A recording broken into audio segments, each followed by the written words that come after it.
চলো বন্ধুরা, চলে এসেছি নতুন আরেকটা রান্নার রেসিপি নিয়ে। মায়ের রেসিপি।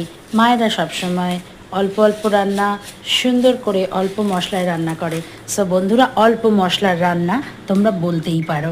তো আজকে করব শিমলা মির্চি দিয়ে একটা প্রিপারেশন, যেটা রুটি দিয়েও খেতে পারবে, ভাত দিয়েও খেতে পারবে, এরকম একটা সবজি।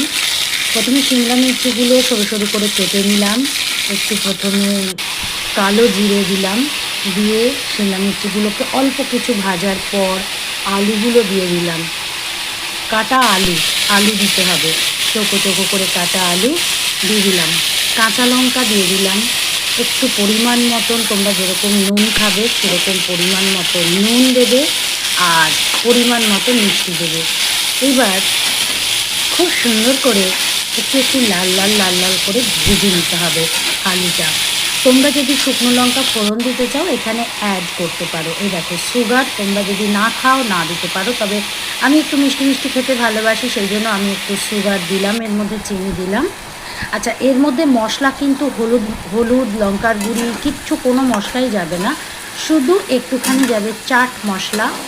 আর যদি পারো অল্প একটু সবজি মশলা দিয়ে দিতে পারো। সবজি মশলাটা দিলে গন্ধটা খুব সুন্দর আসবে, সেই জন্য সবজির মশলাটা তোমরা এখানে অ্যাড করতে পারো। দেন তারপরে একটু জল দিয়ে দাও। জল দিয়ে তারপরে ঢাকা দিয়ে দাও। যখন গামাখা গামাখা হয়ে আসবে তখন তরকারিটা নামিয়ে ফেলো। গরম গরম রুটি বা পরোটা বা ভাতের সাথে খাও।